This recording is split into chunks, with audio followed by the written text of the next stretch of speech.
Hello મિત્રો, જય શ્રી કૃષ્ણ, જય Dwarkadhish. Welcome back to my new vlog. મંથન એન્ડ સેજલાઈ વ્લોગ ચેનલમાં તમારા બધાનું હાર્દિક સ્વાગત છે. તો કેમ છો બધાય? મજામાં?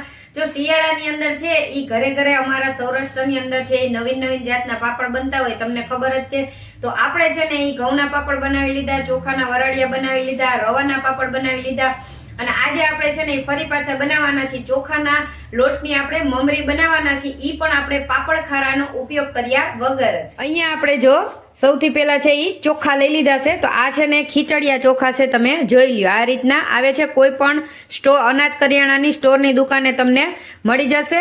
અને આ ચોખા છે એ આપણે એક પાલી એક જેટલા અથવા તો તમે એને 1 કિલો એક જેટલા પણ કહી શકો. તો આપણે ચોખા વાટકી એક જેટલા છે એ સાબુદાણા લીધા છે, એને આપણે આમાં નાખી દેવાના છે. અને હવે આપણે આ બે વસ્તુને છે એ સારી રીતના આ રીતના મિક્સ કરી લેવાની છે. અને મિક્સ કરી અને તમે ચક્કીમાં અથવા તો ઘરે પણ તમારે ઘરઘંટી હોય એમાં આને આપણે દળી લેવાનું છે. તો પહેલા આપણે આને દળી લેશું. જો આપણે બધોય સામાન લઈ અને આવી ગયા છે ને આપણે જે ચોખાનું દળામણ કરવા દીધું હતું એ દળાઈને પણ આપણું આવી ગયું છે. તો આપણે લોટ છે ને એ ચાળીને અહીંયા ચૂલે લઈ આવ્યા છીએ અને આપણે કટ્ટીવાળું તપેલું કરી લીધું, કારણ કે આપણે છે ને ચૂલે ચોખાની મમરી બનાવ્યું ને તો એ જલ્દીથી બની જાય. ગેસે છે એ આપણે પાણી ઉકળતા બહુ વાર લાગે, તો આપણે બધોય સામાન છે એ લઈ લીધો છે ને હવે આપણે ચૂલો પેટાવી. ચૂલો આપણે છે ને જે અહીંયા પેટાવા મૂકી દીધો છે, એકદમ સરસથી આપણો તાપ થાય ને ત્યાં સુધીની અંદર આપણું આ ચોખાનું દળામણ છે એ આપણે ચાળીને લઈ લીધું છે. તો ચોખા આપણે ઘંટીમાં દળતા હોય કે ચક્કીએ દળાવીએ ને તો આવે ને પછી મમરી કરતા પહેલા એને એકવાર ચાળી લેવું, નહીંતર એમાં વધારાનું જે કચરો હોય કસ્તરી નીકળી જાય. તો આપણે આ રીતના છે ને એક મોટી તપેલી લઈ લીધી છે અને એની અંદર આ લોટનું આપણે મેઝરમેન્ટ કરવાનું છે, એટલે કે માપ લેવાનું છે. તો આપણે તપેલું ભરી લઈએ. તો અહીંયા આપણું આ એક તપેલું છે ને એ ભરાણું છે આપણું, પાયલી એક દરાવેલું હતું ને ચોખા એનું. તો હવે આપણે એના કાયથરોટમાં છે એ ઠલવી લેવાનું છે, કારણ કે સાઈડમાં મૂકી દેશું. અને હવે આપણું આ કટીવાળું તપેલું છે ને એને આપણે લઈ લેવાનું છે. અને આપણે ચોખાનો લોટ છે ને આમાં દાબીને ભરેલો નહોતો, એમનામ જ નાખેલો હતો. તો હવે આપણે ચોખાની મમરી બનાવવા માટે એનું પાણી મૂકવાનું છે. તો આ તપેલું છે એ આપણે એનું માપ કરી લેવાનું છે. તો આપણે તપેલામાં એ રીતનું પાણી મૂકશું. જો આ રીતનું આપણે આ એક તપેલું ભરી અને આ નાખેલું છે, બીજું એક તપેલું છે એ નાખી દેવાનું છે. આપણે છે ને એ સવાયું પાણી લેવાનું, એટલે કે જેટલો આપણે ચોખાનો લોટ હતો ને એનું આપણે સવાયું પાણી, એટલે કે આ બીજું તપેલું આપણે છે એ નાખી દીધું છે. અને સવાયું એટલે કે હવે આપણે આમાં થોડુંક પાણી નાખીશું, એટલે આપણે 2.5 ગણું પાણી છે એ આમાં નાખવાનું છે. જુઓ તમે, તો આ રીતનું આપણે થોડુંક છે, અડધા તપેલાથી પણ નીચું પાણી છે એ નાખી દેવાનું છે. તો હવે આપણે અહીંયા સવાયું પાણી એટલે કે 2.5 તપેલા જેટલું પાણી છે એ આપણે લઈ લીધું છે. અહીંયા આપણો તાપ પણ સરસ પેટાવાઈ ગયો છે. તો હવે આપણે આપણું આ 2.5 તપેલા લીધેલું પાણી છે એને ચૂલા ઉપર મૂકી દેશું અને એની ઉપર છે એ આપણે આ થાળી ઢાંકી દેવું, એટલે પાણી છે એ જલ્દીથી ગરમ થઈ જાય. પાણી છે ને એ ઉકળે ને એ રીતનું આપણે ગરમ કરવાનું છે. થોડી વાર થઈ ગઈ છે ને આપણે તાપ છે ચૂલાનો એ ફૂલ છે. તો આપણી ડીશ ઉતારી અને આપણે ચેક કરશું. તો જો આપણું પાણી છે એ એકદમ સરસથી છે એ ગરમ થઈ ગયું છે. અને હવે આપણે આની અંદર આ 2 ચમચી છે એ આપણે મેઝરમેન્ટ કરી અને 2 ચમચીનું માપ રાખશું. અને 2 ચમચી આપણે મીઠું લેવાનું છે, નમક. આપણે આમાં પાપડ ખારો જરાય નથી નાખવાનો, અને મીઠું નાખી એટલે નમક નાખીને પાણીને ઉકળવા મૂકી દીધી હતી. તો જો આપણું પાણી છે ને એકદમ સરસથી ઉકળી ગયું છે અને બળબડિયા બોલે ને એ રીતનું થઈ ગયું. તો હવે આપણું પાણી છે ને એ એકદમ સરસથી ઉકળી ગયું છે. તો આપણે છે ને એને નીચે છે એ ઉતારી લેવું. આપણું પાણી છે એ એકદમ સરસથી ઉકળી ગયું. તો હવે છે ને આપણે આમાં આની ખીચું છે એ બનાવી લેશું. તો હવે આમાં આપણે થોડોક લોટ છે એ મારા માં છે ને એ નખાવા લાગે અને આપણે છે ને આ રીતના હલાવતા જાવું. આપણે ચૂલાની ઉપર છે ને આને રાખી અને ખીચી છે આની એ નથી બનાવવાની. લોટ છે એ નીચે ઉતારીને ગરમ પાણી કરેલું હોય ને એમાં નાખવાનું છે.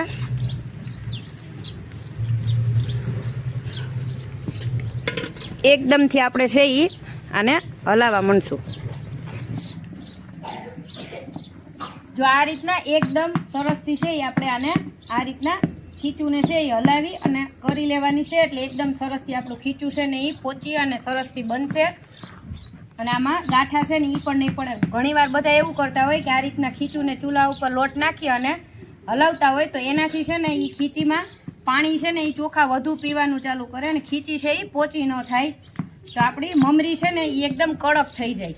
અને આ રીતના તમે પાણી છે નીચે ઉતારીને એમાં આ રીતના લોટ નાખીને આની મમરીની ખીચું બનાવશો ને તો એ એકદમ સરસથી છે એ બનશે. તો આપણે એકદમ સરસ જો આપણી મમરીની ખીચું છે એ બની ગઈ છે.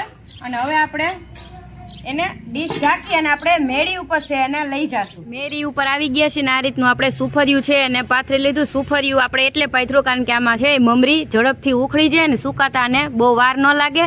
તો આ ઘઉંની આ રીતના બોરી આવતી હોય ને એનું આપણે સુફરિયું બનાવેલું ને લઈ લીધું છે. હવે આપણે આ રીતના જો હંચો છે એમાં તેલવાળો હાથ છે એ ફેરવી લેવાનો છે અને સાથે સાથે છે એ આમાં પણ ફેરવી લેશું. ને અહીંયા આપણે પહેલાં છે ને આ ઝીણી છે એ સેવ આવે આપણું એના આપણે ઘૂંચરા બનાવવા હાટું છે એમાં જારીમાં છે આપણી ચકરી છે એમાં આપણે તેલ લગાવી લેશું અને સંચામાં છે આ રીતના પેક છે એ આપણે કરી લેવાની છે.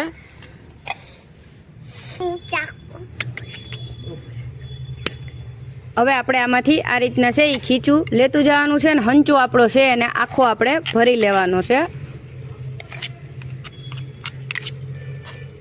આ એકદમ ગરમ હોય એટલે ધ્યાન રાખવું. તો આ રીતના આપણે સંચો છે એને ભરી લીધો છે અને આપણે હવે આને પેક છે એ કરી લેવાનું છે. તો હવે આપણે આ સુફરિયા ઉપર આ રીતના છે આના આ રીતના જો ગોળ ગોળ કરતું જવાનું અને આના છે આપણે આ રીતના ઘૂંચરા છે એ આમ જો પાડતા જાઓ એટલે કેવા સરસ ના પડે.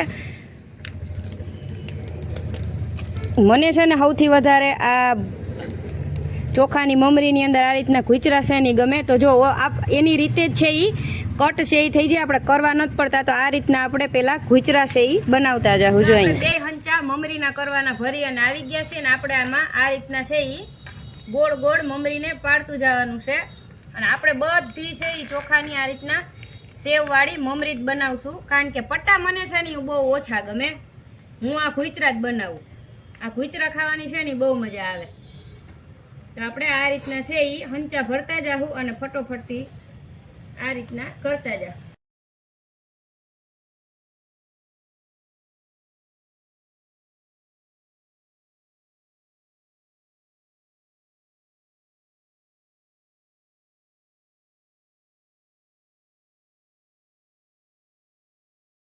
તો આપણે આ જ રીતના છે એ બધી મમરી છે એ પાડી લેવાની છે હંચાથી.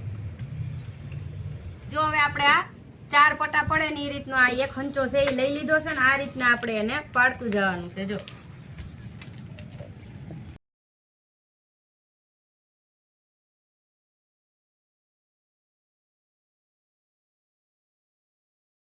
આપણે બધી ચોખાની મમરી છે એ પાડી લીધી છે ને આપણે પટ્ટા છે ને એ બહુ ઓછા કર્યા કારણ કે મારા માએ કીધા ને એટલે આપણે 2-3 હંચા છે એ પાડ્યા છે. બાકી આપણે બધી છે એ ચોખાની આને ચોખાની સેવ પણ ક્યાં ને ચોખાની મમરી પાડી લીધા છે. અને અહીંયા હવે આપણે સાંજ સુધી છે એને સુકાવા દેશું. ચોખાની મમરી એકદમ સરસ મસ્ત મજાની જો સુકાઈ ગઈ છે. તો કાલ સાંજે જ સુકાઈ ગઈ હતી છતાં પણ આપણે આજે બીજે દિવસે છે એને તડકો ખવડાવી લીધો છે અને બપોરે એકદમ મસ્ત રીતે જો તમે જોઈ શકો છો સુકાઈ ગઈ છે એકદમ સરસની. તો અહીંયા આપણે તેલ ગરમ કરવા એને મૂકી દીધું છે. આપણું તેલ એકદમ સરસ મસ્ત મજાનું ગરમ થઈ ગયું છે. તો આપણે એમાં આપણી ચોખાની મમરી છે એને ફ્રાય કરી લેવું એટલે તળી લેશું. તો તમે જોઈ શકો છો કે કેવડી આપણી ચોખાની મમરી છે એ તળાઈ છે. તો એને હવે આપણે એક ડીશમાં છે એ કાઢી લેશું.